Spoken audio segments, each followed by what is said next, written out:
Following program is rated TVMA for mature audiences. Viewer discretion is advised.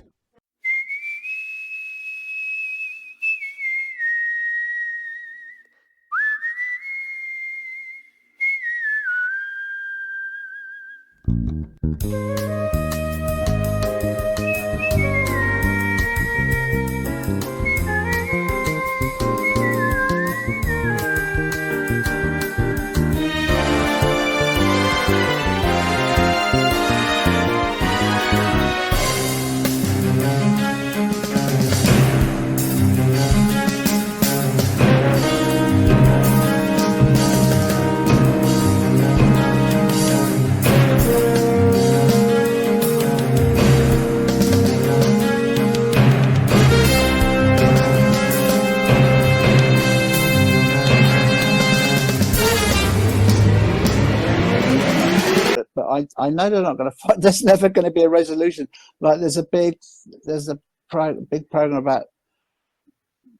There's all those Bigfoot programs, and they go out into the forest. They always go out at night.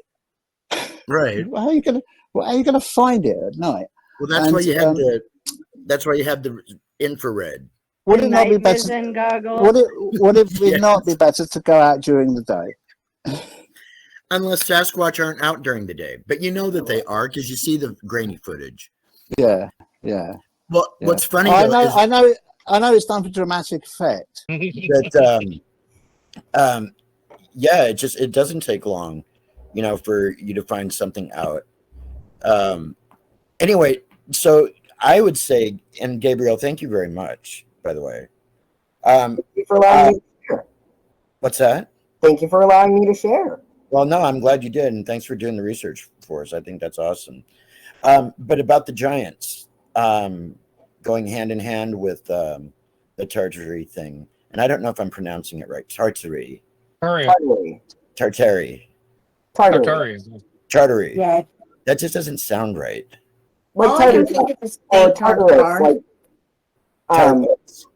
Tartlets. Sounds like something that you'd find served with the Gorton's fisherman fish sticks. Tartlets. Exactly. There are theories that it used to be called Tatar without a second R in the middle, but they think that it was like they added an R so that it was closer to the Greek underworld of Tartarus, which is why I'm pronouncing it Tartary, so that it's okay. Right. Yes, and you mentioned this before, right? I think so. I wasn't sure, so I figured I'd mention it again. Well, there you go. Okay. The giants, though. I mean, and I know that obviously the footage that we're seeing isn't legitimate, like footage from that particular moment in time. It's got to be AI interpretations of, I would think.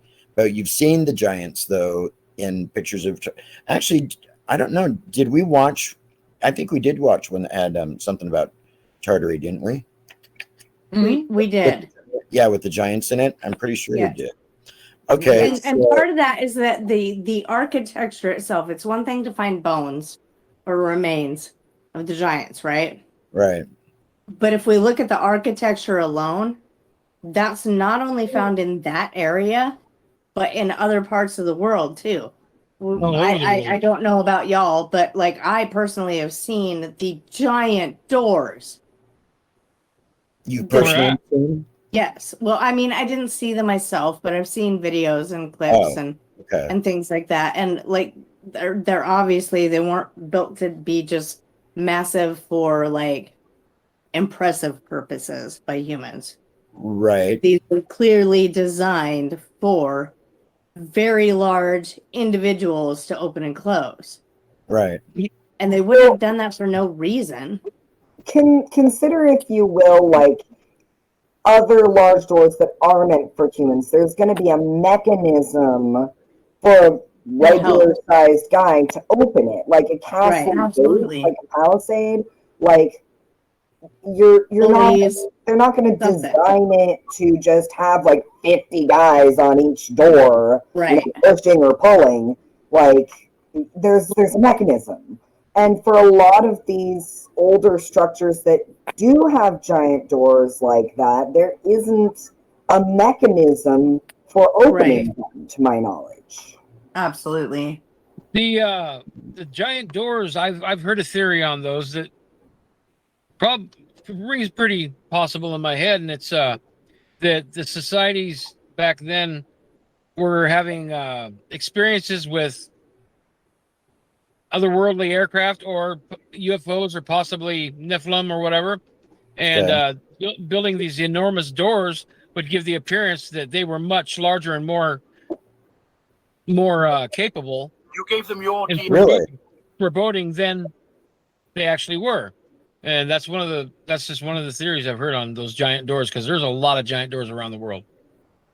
Yeah. Right. Exactly. This architecture is found all over the place. It's not just Siberia. It's not just Europe. Right. Well, They're found. Go ahead. There's legends of giants and giant creatures from every culture that I know of. Right. Yeah. Yeah, we've actually discussed giants quite a bit, and to some serious degree here on the show over the years. So There's physical evidence all the way up until about 1900 in daily paper talking of discoveries, until the Smithsonian stepped in and started sweeping it underneath the rug, and it's like it worked like clockwork. And I want to I'm know. starting to think the Smithsonian itself is hiding, and I didn't always feel this way, but the Smithsonian particularly is hiding stuff almost as well as the Vatican. Exactly. I think they're in lieu with them. I Well, think they they're would have completely. to I be. think it's probably run by it. They would have to be. Well, I don't know that I think they might be No, of course they would be. adversarially storing information. Maybe more of the elite side of things. They're both tools that are used by the same group. And if they're both doing that, then there's something to Right. it right there. Maybe, if you don't have enough room in one house to store things, and you store things in another place. I mean, yeah. Or it could be a race for power. Like, it could be two separate and opposing entities. Thank you. Because I don't believe that they are connected and like working together. I really don't. No, I don't think it's adversarial. Yeah, they wouldn't have to be working together. I think the Smithsonian is hiding as much information as they can. The Vatican is hiding it as much as they can, and I don't think they're friendly. I don't think they're working together. Here's some possibility on it. I mean, the Smithsonian would be hiding it because I think that the elites are trying to hide the facts, the true scripture and facts of the Bible, which they've changed around, so it's really hard to understand and accept and believe. Really, if you were to let the giants be common knowledge, that's going to support so much in the Bible. It isn't funny. I think what the main thing is behind these entities that hide things like this, the main objective is to discredit the Bible, even the Vatican. I mean, I don't know if anybody's Catholic here, but I've got my views on Catholicism, and it doesn't stand up to Christianity at all, not a bit. I agree. I'm terrified of what the Vatican knows, honestly. Everything. And if we take this just a little bit politically, like even take World War II and the Nazis and that, they went after everything, right? They went after history. They went after art. They went after everything. Nobody has ever raided the Vatican, and there's a reason for that. Yeah. Yeah. There's something protects it. Yeah. Can I run back a little bit to something that Oz said? He said that there is evidence, like critical evidence of their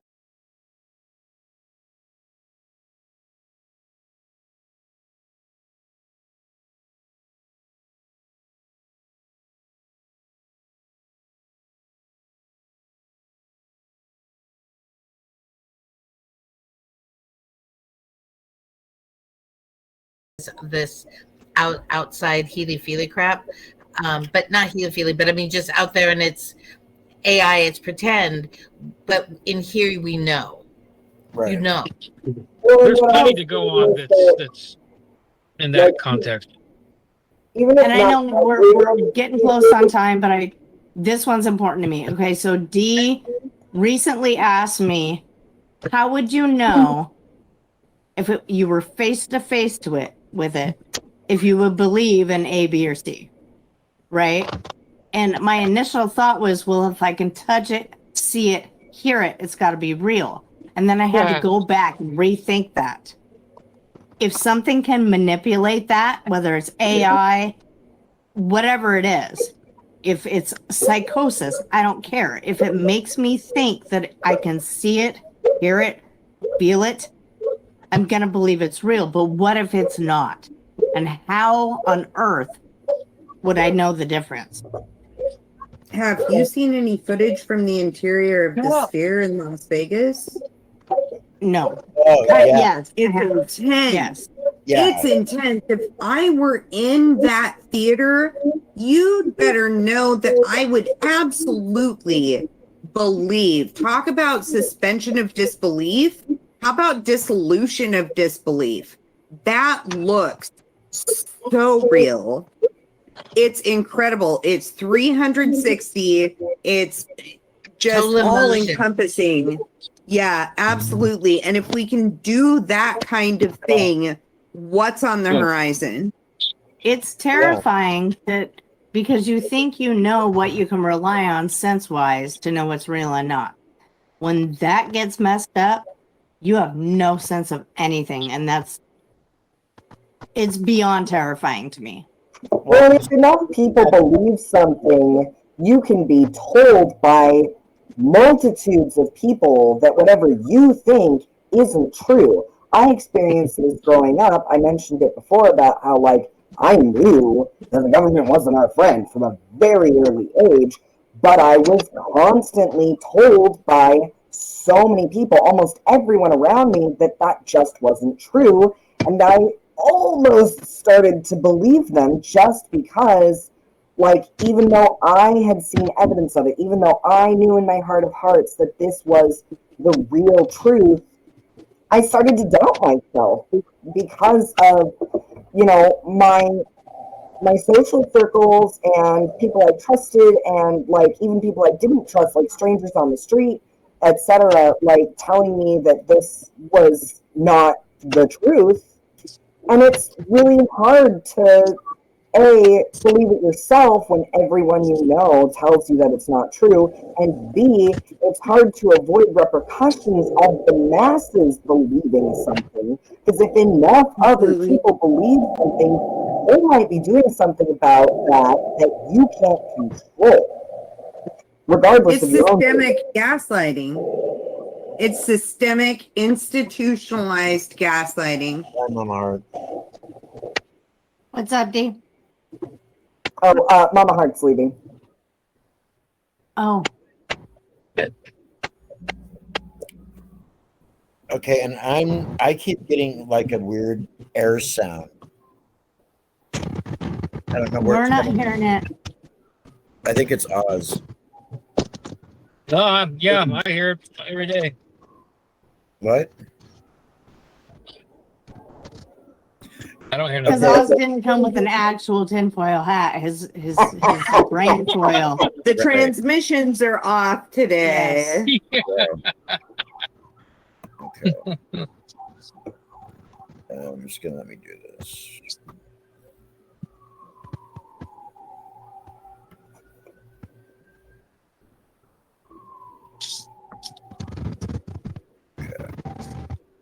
Oh, we got another video coming up.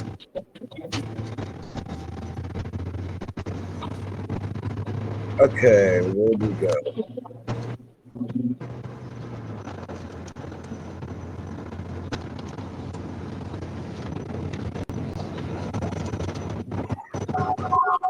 One is to make mankind believe that Subsequently, I found out that at the kind of bump port, there were all these UFOs zipping around when Bush was up there out on a cigarette boat. And they didn't realize they were ours. So now we're getting into false flag 101. A false flag attack. They'll use holographic projections as well as real man-made craft designed to look and move like UFOs. And here's the twist. The groundwork for this deception is being laid right now. All my life, UFOs and aliens were a fringe topic. When Sergeant Ass made his predictions, were a fringe topic. Yet somehow he predicted that high-profile people from the military would come forward with claims of alien encounters, UFO crashes, and hidden government projects. He warned that whistleblowers aren't telling the truth, they're spreading disinformation. They're slowly bringing the subject of UFOs out of the fringe and into the mainstream.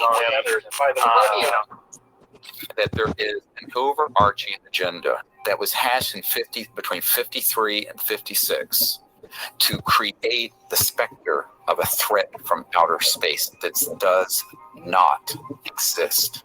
And he said the best way to cause all people of the world to come together in one world government and end war forever would be if we were attacked by some other species from some other planet. That was William Cooper. And for those of you that don't know who William Cooper was, actually he wrote a book. Where are we at? Okay. I'm trying to find you guys. Are we back? Okay. William Cooper wrote The Pale Horse. I'm just reminded by that clip of 1984. We have always been at war with Oceania.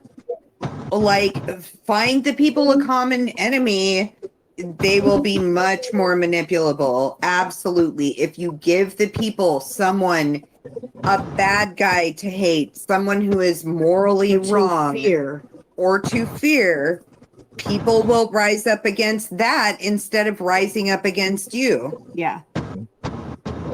Yeah. And it all comes down to manipulation. Right. Well, they reported. It's either Quinault or Aberdeen. Quinault's got some crazy stuff going on. Yeah. Well, Quinault is so remote that Tulips area. Yeah, that whole area up in there, and it's so, even though there's been a lot of clear cut and logging done up there, it's still totally vast and still extremely wooded. That's where my dad, my grandpa, and my uncle had their Sasquatch experience. Up at Quinault? It was there. It was like about 60 yards away on a landing, just a little bit above them across the ravine, and it let out that like 20-second. Right. Dad could never really tell me what it was like until they published that one Sasquatch, that really famous Sasquatch holler from way off, but it sounds like 5 different animals at the same time, and it's just like nothing you ever heard. And he says that's it. He goes, when he heard that, he goes, that is exactly what we heard twice. Really? Oh, really? Yeah. Okay. And how long ago was that? Oh, it's back in either the early 70s or late 60s. Oh, okay. Okay, so it's obviously been a while. Yeah. Wow, okay. Let's see. Cryptids. What's that? Loch Ness. Okay, thanks, Foxman. Actually, on the previous segment that you guys just saw here just a little bit ago on the September edition of HLT, we were talking about aquatic phenomenon. And we covered, in that segment, we covered mermaids, sirens. Gabriel, what else did we get a chance to talk about on that? Do you remember? So mermaids, sirens, Loch Ness Monster, and similar creatures in other various lakes and bodies of water. We covered kraken and proven giant sea creatures. Right. That may have been about it. I think that's it. And we didn't really get a chance to get as deep into it as we wanted to.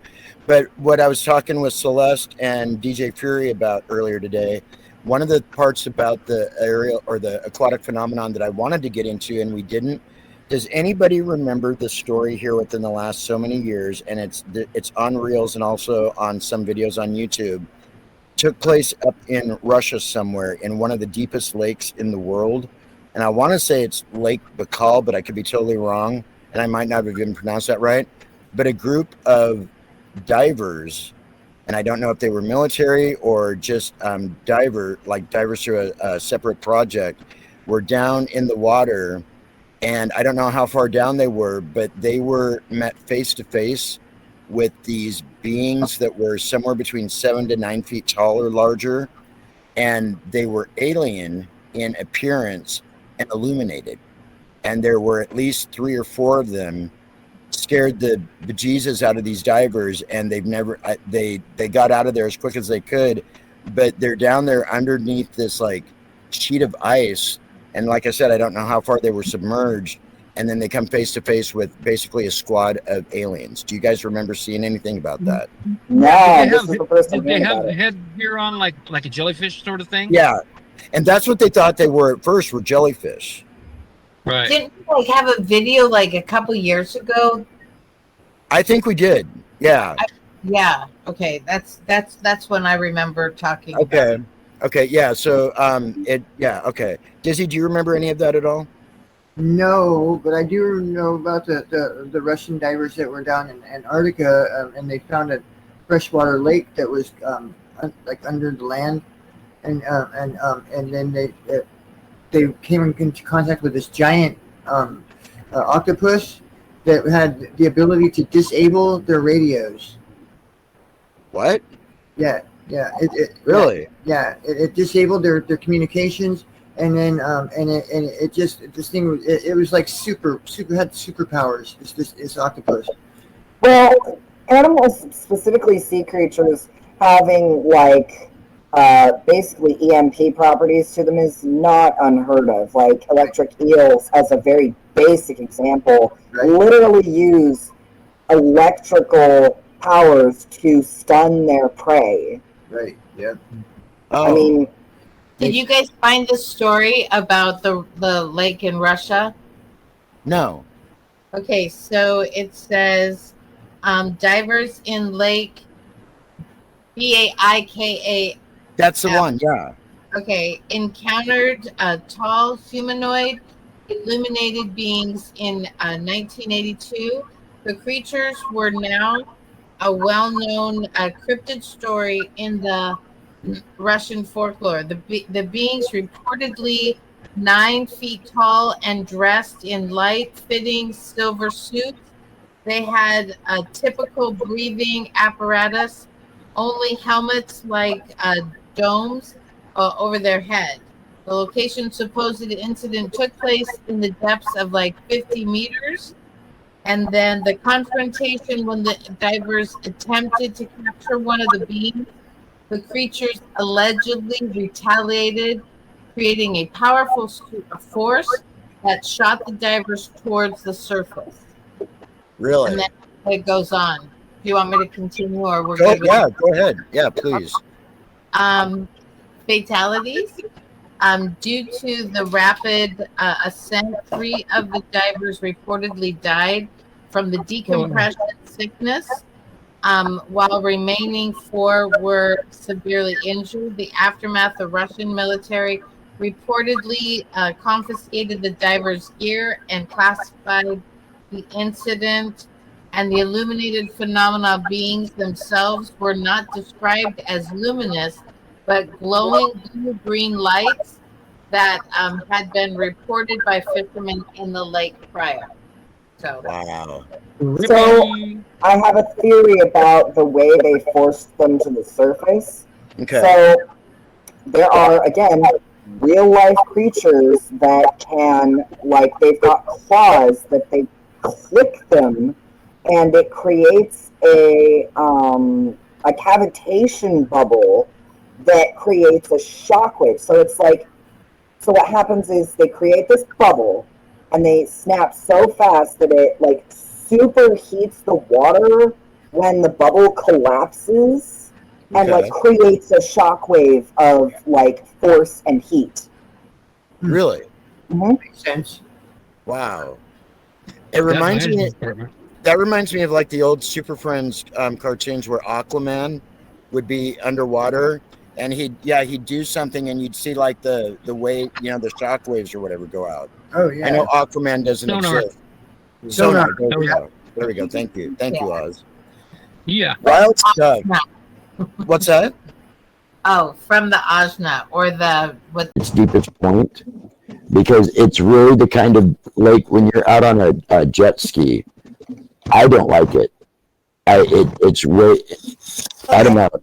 Yes. It is 260 feet deep.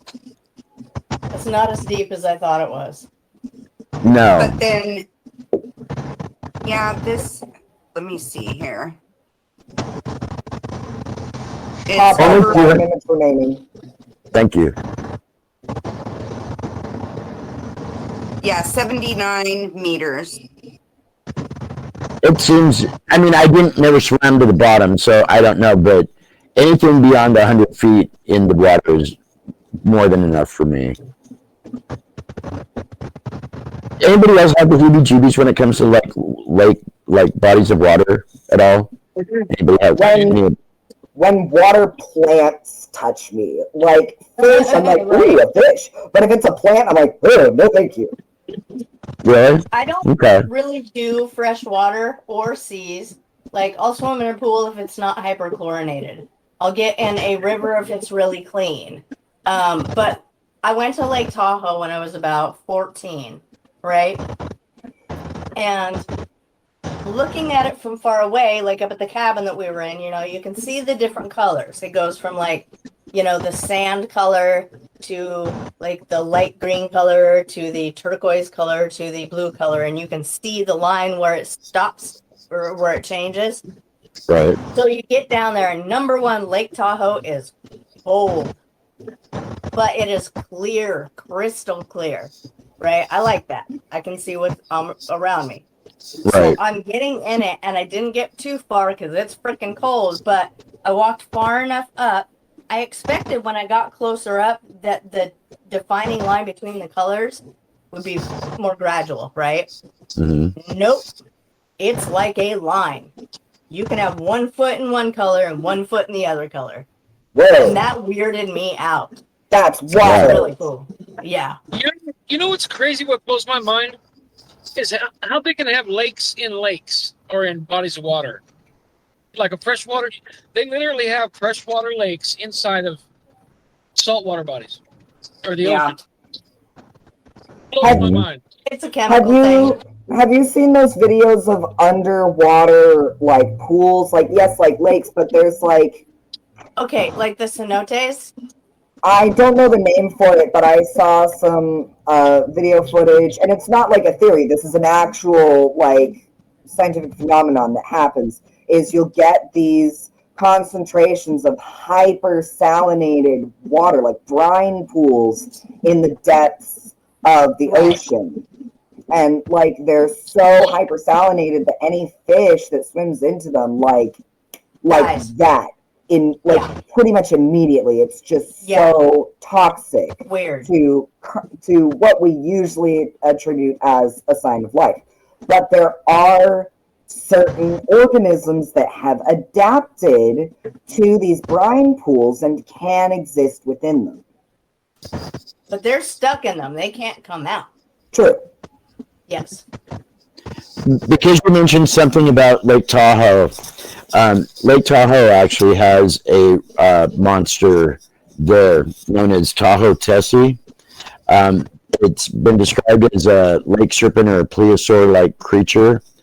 And the sightings go, let's see, it doesn't say exactly when they started, but it does say that the term Tessie was popularized in the mid-20th century, so back in the 1900s.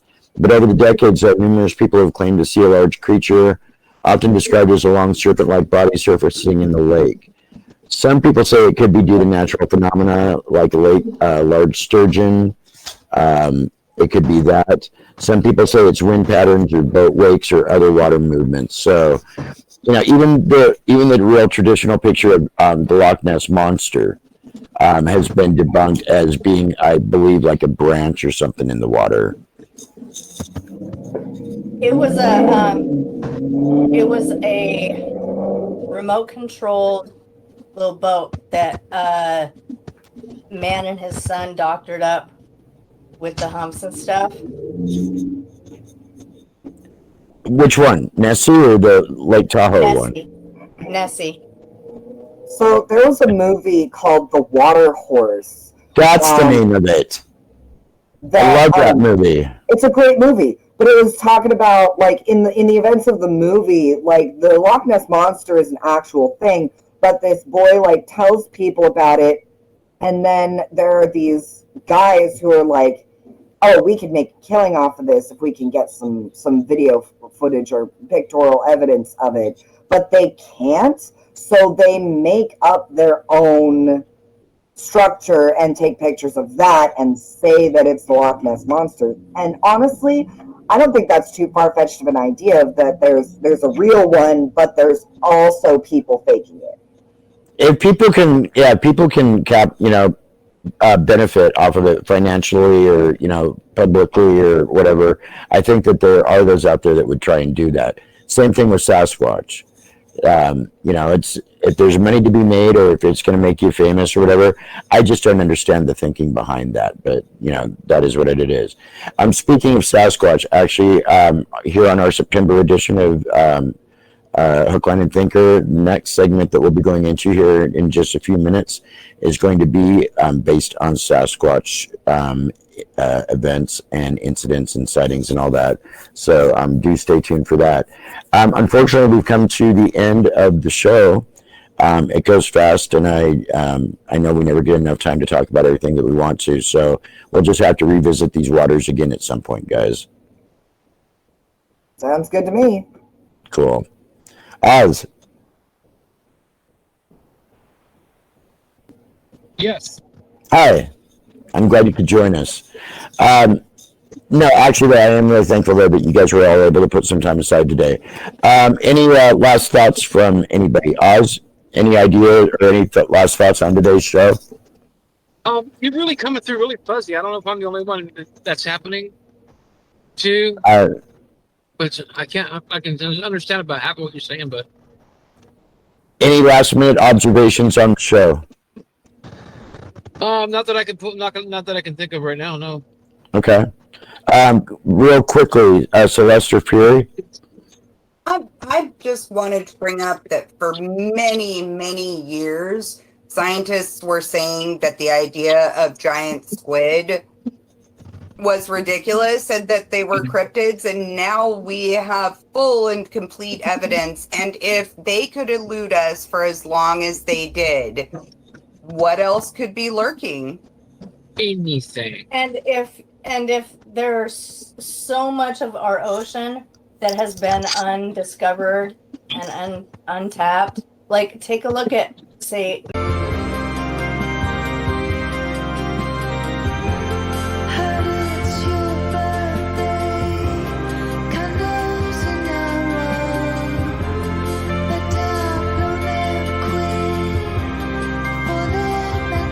to continue moving along, and I really wish that I knew what the lineup of these things was.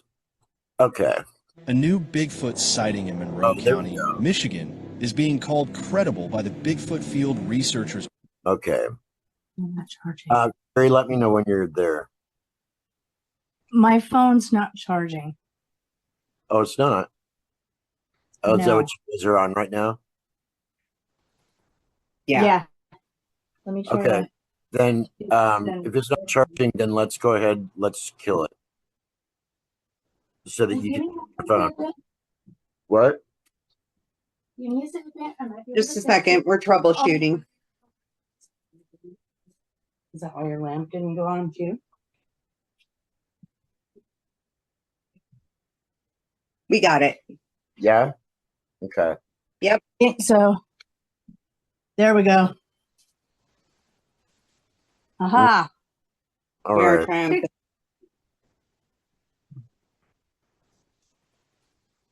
A new Bigfoot sighting in Monroe County, Michigan, is being called credible by the Bigfoot Field Researchers Organization, BFRO, that on May 18th, Edward Henry and his 12-year-old son were fishing near Plum Creek when they heard rustling and a loud thud.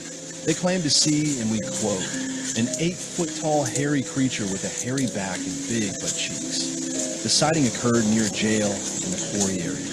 Experts are intrigued, speculating it may be a crossbreed between early giant humans and a gorilla. BFRO is investigating the report.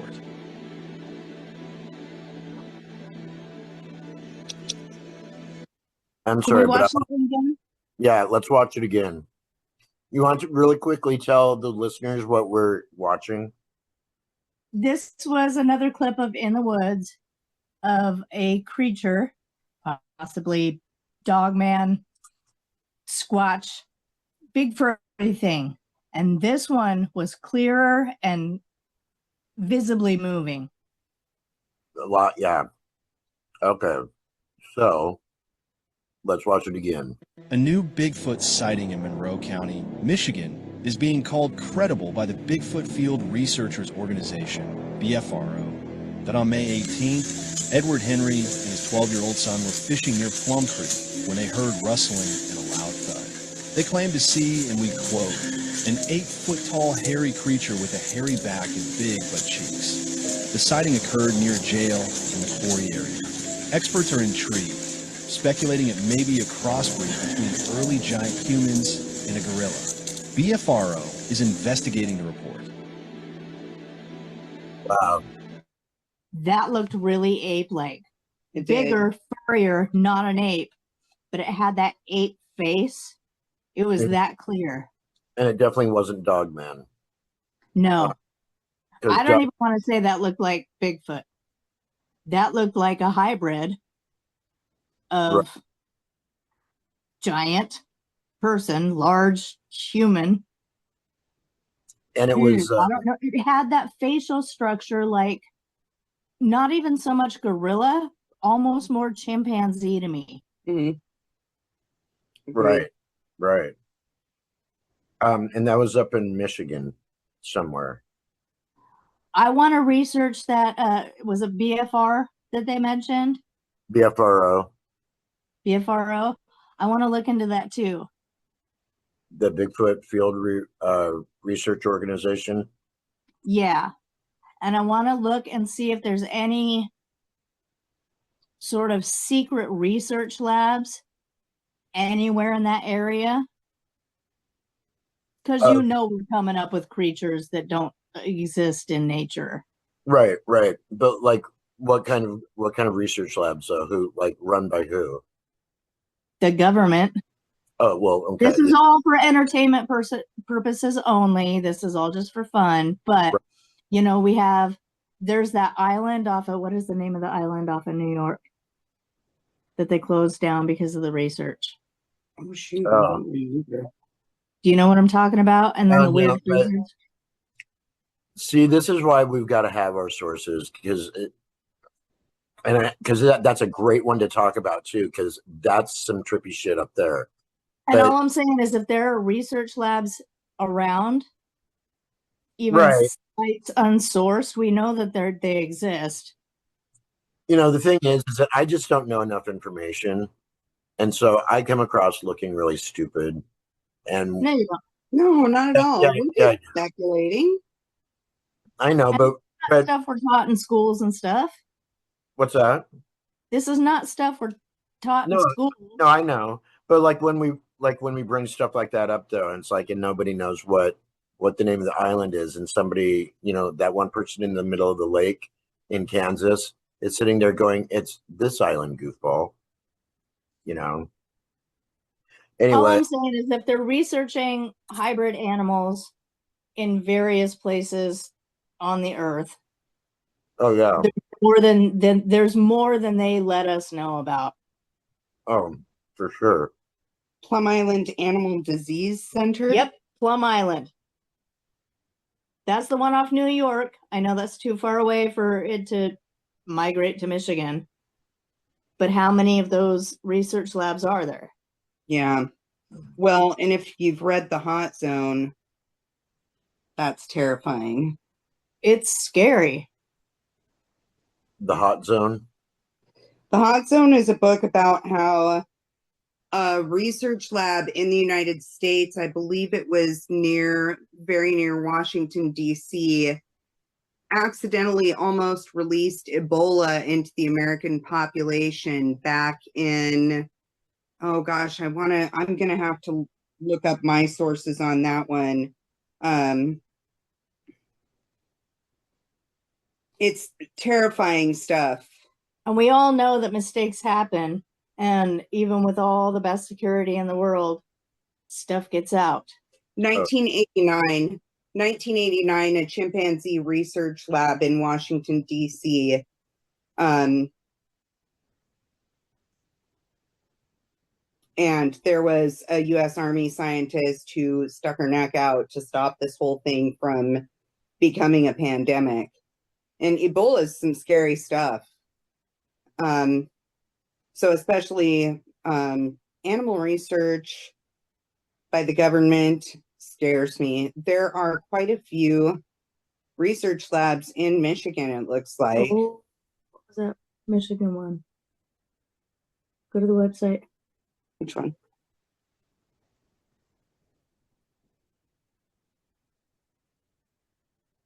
We're researching. We're citing sources. Yep.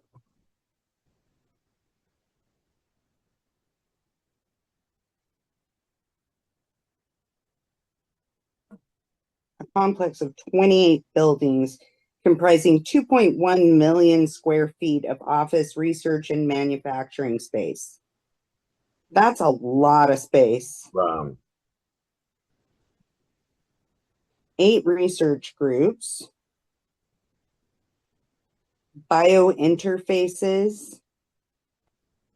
Chemical engineering. Okay, let's move on for right now.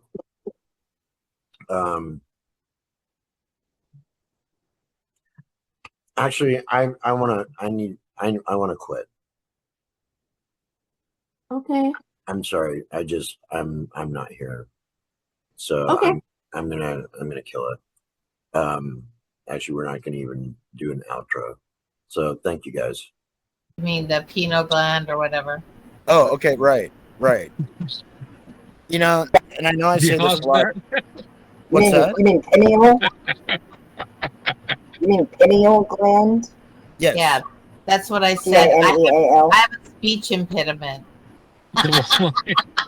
Oh, sorry. I thought you said something else. I was like, I think that's not in the brain. Right. That's the show on after this one, anyway.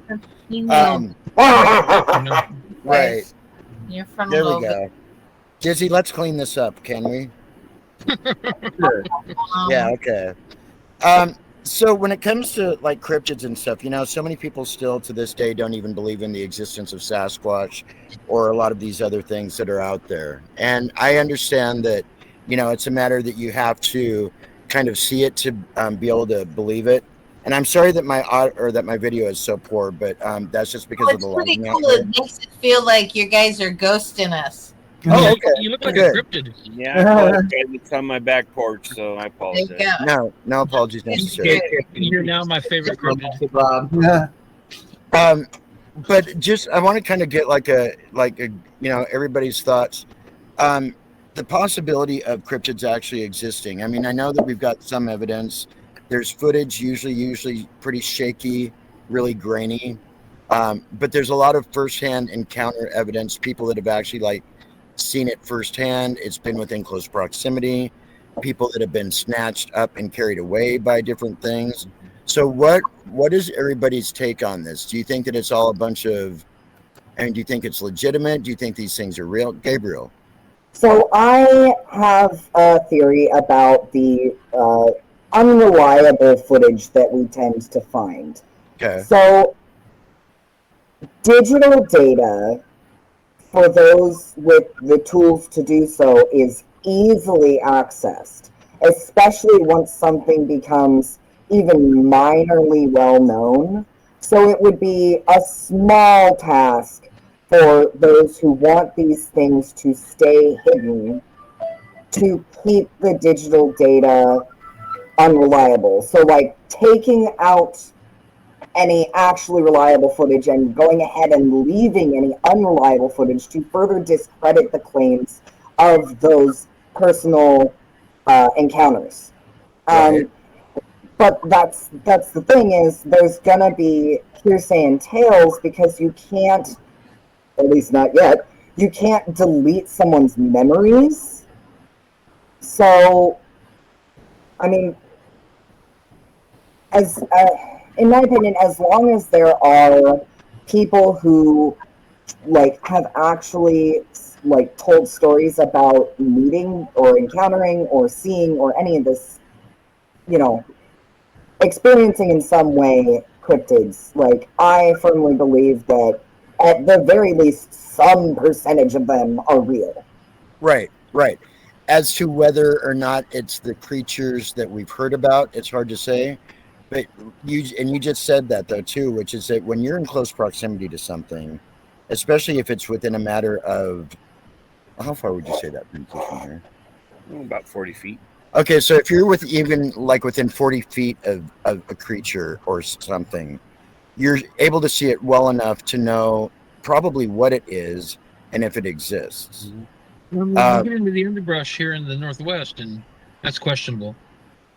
Well, yeah, depending on where your location is, for sure. I mean, visibility differs, but okay. Right. Yeah. I have a theory, and it has ancient writings to back me up.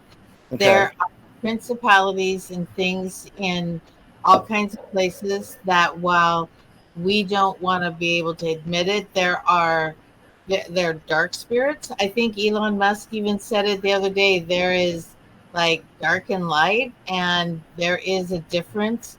You can feel it. Maybe not always seen, but the darkness is very ancient, so it knows a lot, and humanity has not changed much from the beginning of time. So there is a few things that we're wired for, and if you live in an energy of fear, then you can like fall into all kinds of things just because of that is real. That the spirits are real. So it's not fear. So why wouldn't it? Yeah, it manifest.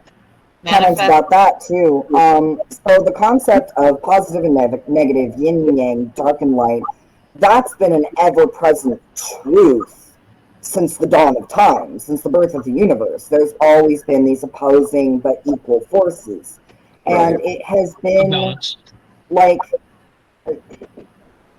attracts like, and like what you were saying earlier about words having power. They've scientifically proven that vibrations of sound can have real effects on the world. Specifically, they tested it with plants, like legitimately playing different sounds at plants affects their growth and their happiness, for lack of a better word. Right. Frequency. It's like the DNA of the entire existence. Mm-hmm. Yep. Yeah. And, I think that with so many of these different topics that we bring up, really, this podcast could go on for another 5 years easily and still barely begin to touch the surface. That's right. Of so much of it. And I like the analogy of like going from one rabbit hole into another, because that's what a lot of this is. We'll start talking about something, and then that leads right into another, weird avenue of stuff. And for some reason, I keep going back in my mind to the footage that we were talking about a little bit ago about the ferry that Dizzy showed us here within the last couple of years. And you can't explain some of these things. I mean, you can. It's just like we don't have the science to back it up yet. Is the right? Or you can dismiss it as being, well, that was Dizzy. There's some couple things I want to say real quick. So, like, you guys heard about those contacts that they were doing testing so we have night vision? No, what? All the people that were the people that were the test subjects are all freaked out now because they kept seeing the red spectrum spirits with elongation. Yo, what's going down? This is your boy Dub FX. I am doing a show called Hook, Line, and Thinker with DJ D Phoenix on Neo Retro FM, so tune into that.